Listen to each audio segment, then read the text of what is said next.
It's day 8 in the month of January 2025. How time flies. We are indeed speeding like nothing can stop us as we start 2026. Absolutely, 2027. It pretty much sounds good for politicians because it's like doing it very quickly so they can wrap things up. The election comes and then it's done and dusted. Those who are going for the second term would go, and those who wouldn't, well, it depends all on you. On that note, I want to say welcome to Breakfast Central. Like I always say, we thank God for life. As long as you're alive, you can hear my voice, and you can watch us live, then you must be thankful. My name is Joe Hansen. And I'm Gbenga and Joe. Welcome to Breakfast Central. This is where we bring you all the latest information and insightful analysis. And we also speak to subject matter experts on certain topics that are in the front burner and you might want a deeper understanding of. If you've joined us this morning, you've made one right decision. You're welcome to Breakfast Central, and as usual, we start off with our wake-up conversations. But before we go to our wake-up conversations, I would just like to appeal to the Lagos State Department of Public Works, our commute to work. You know, we should be getting what they call proximity to power benefits. New Central is located in Ogba. Ogba is less than 2 kilometers from the seat of power in Alausa. So you expect the roads and infrastructure to be tight and proper since we're very close to the powerhouse of Lagos State, the governor's office. But it's not the case. If you look at Latif Jakonde Road, there are so many potholes there. You have to dodge potholes every day. You have to be mindful. And the roads are dark. There are no street lights on the entire stretch, and also Wemco Road. So it would be nice for the Department of Public Works to do something about it, even if it's just to do remedial work, you know, patch up some of those potholes so they can be motorable and people don't start spending the money they should be giving to the government for taxes on mechanic. I'd rather pay my taxes than, you know, give it to the mechanic, because I can see the benefits that will come from And talking of taxes, let's just mention here that Olive will not be on the show today. She's on an assignment, so it's just myself and Gbenga, but don't worry. We're giving her a task. Yes, a task. To do, not a tax. A task. Yeah. There's no K on that, right? Yeah. Anyway, let's go straight to our wake-up conversations. A lot has happened. Former SGF of the Federation, Malami, and his family were granted bail yesterday. That's another story we're going to look into. His wife, his son, is one of his wives. Okay. And his son. Yes. That's a family affair. Yes, it's a family affair. Was granted bail yesterday, and Gbenga could not help but imagine this is the same person who joined the ADC and said he was going to change the country. But your hands aren't clean. I mean, then his portfolio was Attorney-General and Minister of Justice, so he should be held to an even higher standard. I'm telling you. Knowing what the laws say. I mean, if you see the list of properties that were seized, 213 how do you even keep up with things you have, all those properties? How do you know? 52 or 53 properties? Yeah. Wait, the question now is, whose money? How did you get, see, even if you worked in the civil service, Gbenga, for 40, 80 and you didn't years, spend 1 naira of your salary. You didn't spend 1 naira of your salary. You got how many properties worth how money? And we're talking about 50-something trillion. It's ridiculous. Nah, this is funny. The next time we'll have an ADC member join us. Maybe that's a question we should ask them, because you're parading yourself as the savior. But here is one person who had joined your party and also said he wanted to save the country. He didn't save the country while he was in power. Is he going to save the country? You know, sometimes we just need to laugh off these things. They are very shocking indeed. But let's go to our very first story, a wake-up conversation. President Bola Tinubu has appointed Dr. Olugbemisola Titilayo Odushote as the first female Director General of the Nigerian Law School since its establishment in 1962, with a 4-year tenure set to begin on January 10, 2026. Following the completion of Professor Isa Yatu Chiroma's 8-year term, well, Dr. Odushote, currently the Deputy Director General and the head of the Lagos campus, comes in with a strong profile that includes LLB and LLM degrees from Obafemi Awolowo University, a PhD in law from the University of Surrey, and over 2 decades of service in the law school where she has risen through roles such as, lecturer, director of academics, not forgetting to campus head. As she prepares to take charge of academic leadership, administration, and strategic direction across all campuses, many Nigerians are not having it quietly, with arguments springing up over her stated age, Gbenga, and with some reactions drifting into tribal and religion lines. Well, even as other, regional lines as well, and even as others insist the focus should remain on her qualifications and the historic nature of the appointment. Well, let's quickly mention to you that while many have applauded this, there seems to be confusion within one thing, which is, how old is she? The age that was being pushed out there by the SSA and the presidency, is it really true? But we'll get to know this. As you look at this press statement by Bayo Onanuga, it says President Bola Tinubu has approved the appointment of Dr. Olugbemisola Titilayo Dusote as the Director-General of the Nigerian Law School. The appointment takes effect on January 10, 2026 for a 4-year term. Now, take note, he said Dr. Odusote is currently the Deputy Director General and Head of Lagos Campus and will become the first woman to lead the institution since its establishment in 1962, which, of course, we must say we highly commend. Well done. However, there's a big question to be asked, and that question is where we are going to. It says she joined law school in 2000. Okay, hold on. That's the line. Titilayo Odusote obtained the LLB degree from Obafemi University and was called to the Nigerian bar in 1988. Okay. 1988. Take note. She holds an LLM from the same university, specializing in company and commercial law. She later obtained a PhD in law from the University of Surrey, and so on and so forth. Now, she joined the law school in 2001 as a lecturer. Since then, she has served various capacities, including as head of academic department, and so on and so forth. But what is the challenge here? Why are Nigerians saying that 1988, when she was called to bar, doesn't sound true? Well, let's see how Nigerians are reacting to this story. Let's. That gives you an insight into what we're saying. Investigative Nigeria. Now, this is it. This woman can't be 57 years old.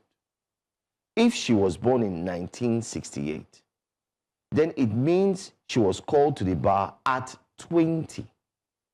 That is, she entered OA University at 14 and spent 5 years there plus 1 year law school. This is almost impossible to enter university at 14 in 80s. Impossible, he says. The drama started online. Take a look at this one. Zege says, "Dear Madam, I hope you understand that implications of this mega mistake by SSA on your age. It is either you or him have lied on your age. 57 years, called to the bar in 1988. It is possible, but not in Nigeria in the 80s. I schooled then. Kindly refute or correct this." It's important to correct this, but let's see more reactions, okay?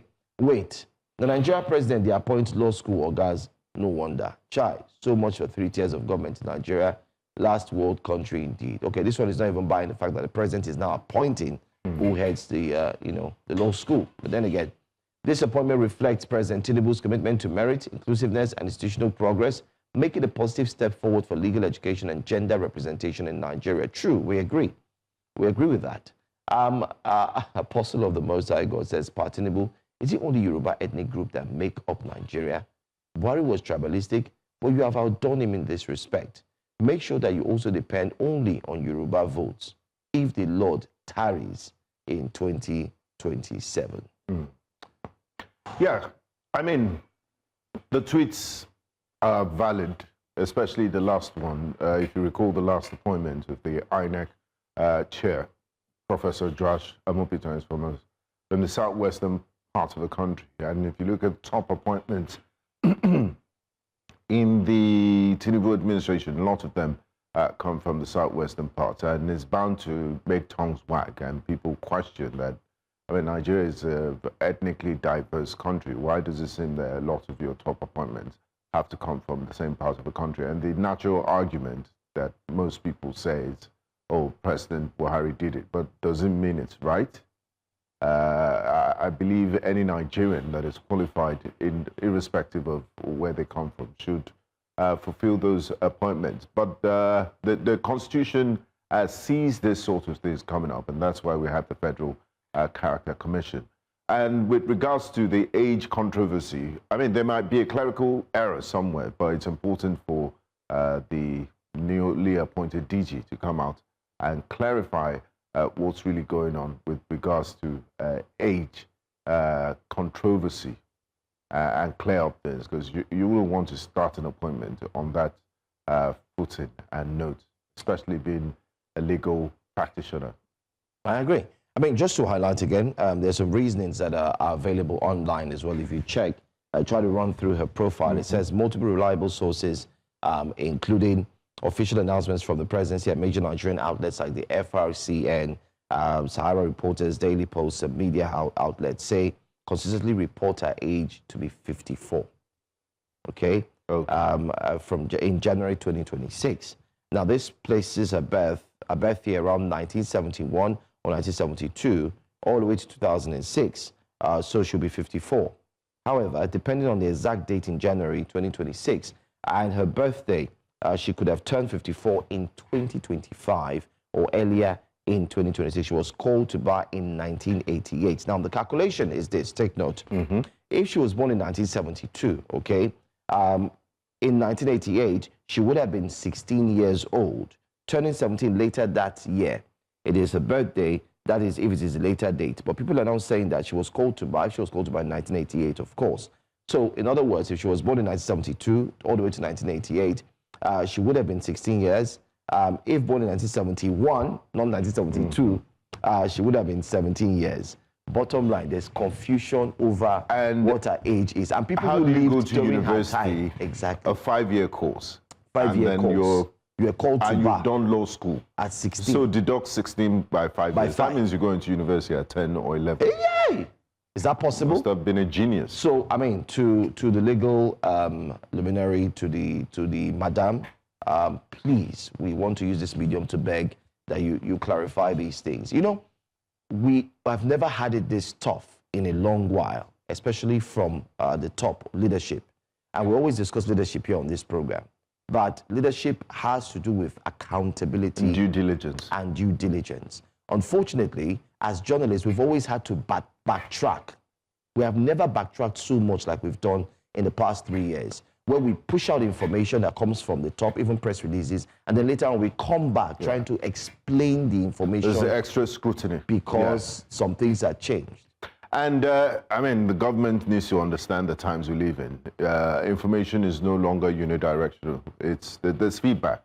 It's not, and there are multiple sources of information. It's not just coming from government news service, and then there are no alternatives, and there's no way for you to get feedback. Nigerians are very brilliant people. They're very intelligent, and they will verify every information that comes out and do their due diligence. I think it's what makes our democracy vibrant. But having said that, let's move on to our second wake-up conversation of the day. And many people have said, look, if Lagos is positioning itself as a mega city, as a center of excellence, then we shouldn't be seeing some of these things we've been witnessing in Lagos. And I believe the Lagos State government has finally decided to do something about it. Lagos State government has intensified its crackdown on street begging across the city, targeting key corridors, including the famous Lekki-Ajah and Lekki-Epe expressways, as well as K2 Mile 12, as part of the ongoing efforts to restore public order, ensure safety, and keep roads and public spaces clear. In yesterday's operations, 18 individuals were arrested along the K2 Mile 12 axis for obstructing public areas, while 38 others were apprehended along the Lekki-Epe expressway for soliciting arms and causing traffic disruptions. Among those arrested was a 15-year-old Mahfouz Aziz, who has been aggressively soliciting by displaying bank account details and operating a POS device on the road. Well, let me just add that aside from arresting beggars, Lagos State also launched a crackdown on those who harass people whose cars stop on the road. You know, we've highlighted this. The street urchins who come out and tell you have to pay XYZ amount before you could fix your tires and so on. But let's just take a look at the videos that we have lined up for you. Please take a look.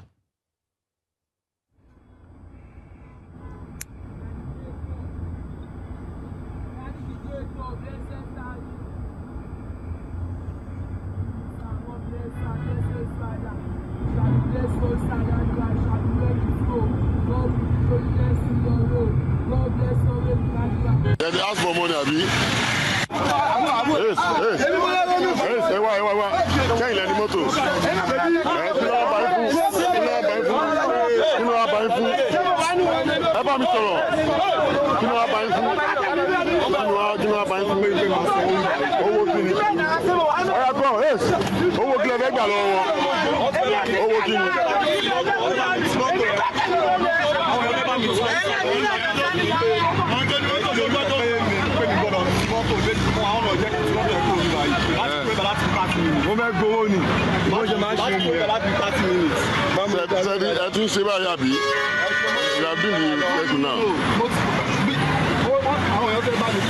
So by eating, overeating, and so the two to buy. I want you to put on. Now, I can't. Oh yeah, I promise you to him. I promise you to him. I promise you to him. I promise you to him.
I mean, this has led to lots of reactions from users of social media. They're quite, there's a school of thought that applauds this and says, you know, it's way, it's about time the Lagos State government does something about this menace, because some of them are very opportunistic in stealing things from people's cars. They're very rude, and they also contribute a traffic menace to the society. So it's a good step, but others are looking at the human rights of these individuals that were apprehended by the Lagos State government, saying that some of them are minors, and we also understand the criminal justice system.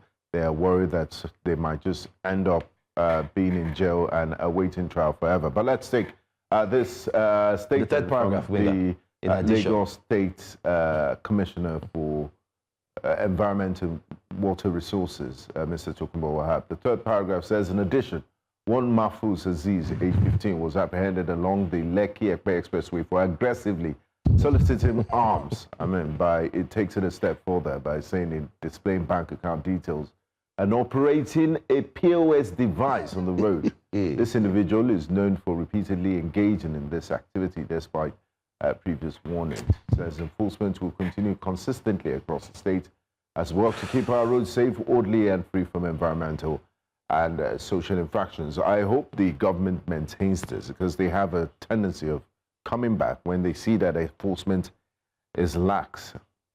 They will come back. I hope the government will also maintain this energy in the run-up to elections, because they seem to, you know, be lax with things. They don't want to enforce laws because of the polls. They want to appear to be people-friendly as we approach election season. So this should be sustained, maintained, and we should also look for long-term solutions. But I believe we'll see some of the solutions when we take what Nigerians are saying.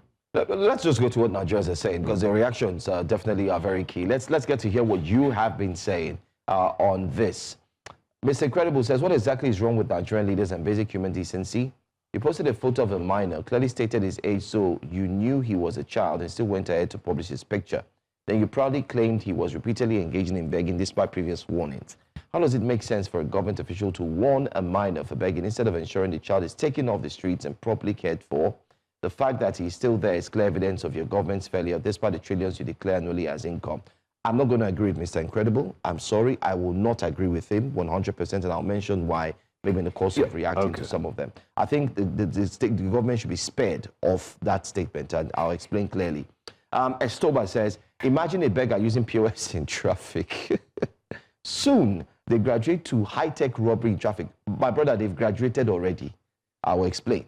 Lagos has been sleeping for too long on these street urchins. Beggars that have invaded Lekki Ekpe Expressway and many strategic areas of Lagos. It is clear and present danger to taxpayers in Lagos. Let's take another one. SDM, your curtain. What a plug. Pardon my ignorance, please. After the arrest, what next? Do you send them to rehab or back to their state of origin? That's a question he's asking. And Folu puts a long one. Primary and secondary school education has been tuition-free in Lagos for 26 years because of Chief Obafemi Awolowo's 1955 free education policy in the Western region. So I don't understand why these kids who should be in school are on the streets during school hours, breaking traffic laws, committing crimes and putting their precious lives in danger. Under Lagos State Child's Right Law of 2007 and Universal Basic Education Law of Lagos State in 2005, child labor is a crime, street twerking is a crime. Now, this guy has answered part of the question, the point from the other guy who had tweeted and said he blames the state government. No, you don't. This is the reason, one of the reasons. Their parents or guardians should be prosecuted in court, and these children should be handed over to the Lagos State Child Protection Unit in headquarters, and then it goes on HC. Honorable Commissioner Ogulede's ministry. That's the Minister of Youth. We must eliminate child labor, child abuse, and curb the out-of-school children problem in Lagos. Okay.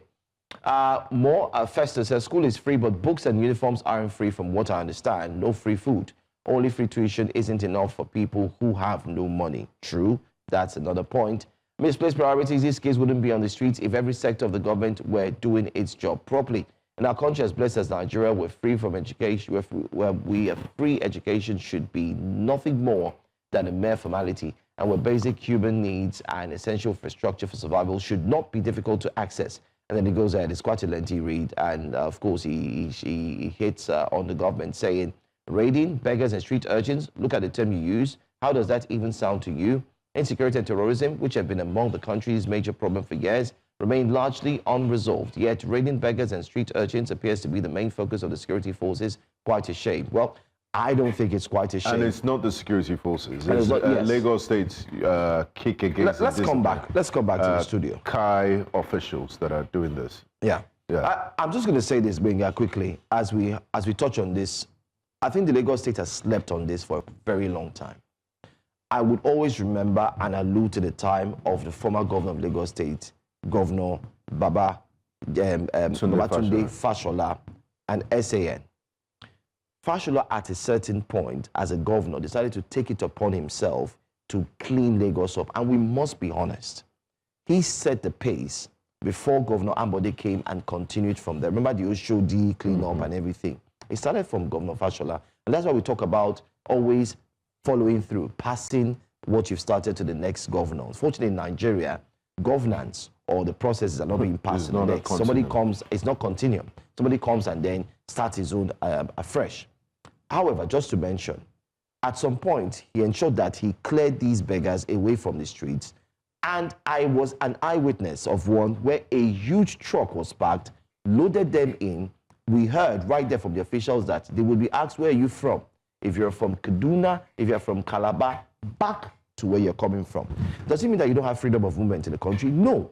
But you are constitutionally, he's not allowed exactly. To constitutionally, you can't come to another state and become a nuisance. Yeah, but I mean, Fashola, that's what they said. I mean, the Nigerian constitution guarantees you freedom of movement. That's what I'm saying. Anywhere within the geographical space. But does it guarantee you freedom to cause a nuisance in another place? Of course, you'll be dealt with as much as possible. Some of them also heard they had gotten their guardians and they took it upon their guardians. Now, that's one. That's a side, Gbenga.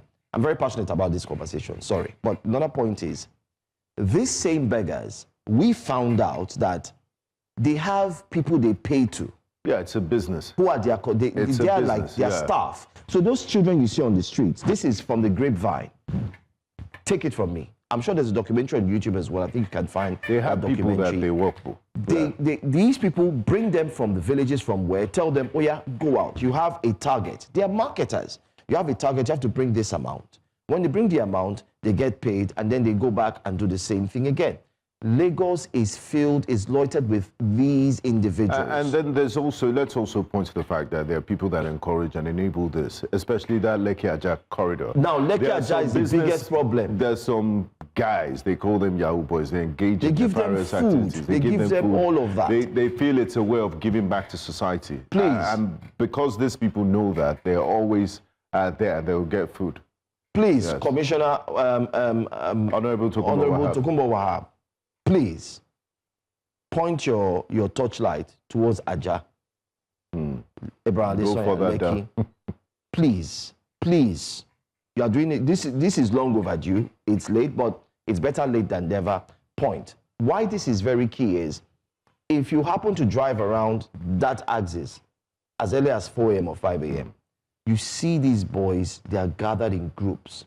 If you go into Lekki Phase 1, just before you get to the mosque, you see them there in groups. There are so many. They came when they were younger. They are now growing up. These guys are going to be a menace to society. And if care is not taken... And that leads me to this point. I mean, we can't just blame them. A lot of them are in their situation because of the lottery of life and the family they were born into, with little opportunities. And this is where the government comes in. And the government really can't do it alone. So we need to industrialize, we need to create an enabling environment for businesses to thrive. And the government, I mean, it's been done in El Salvador. They have like a camp.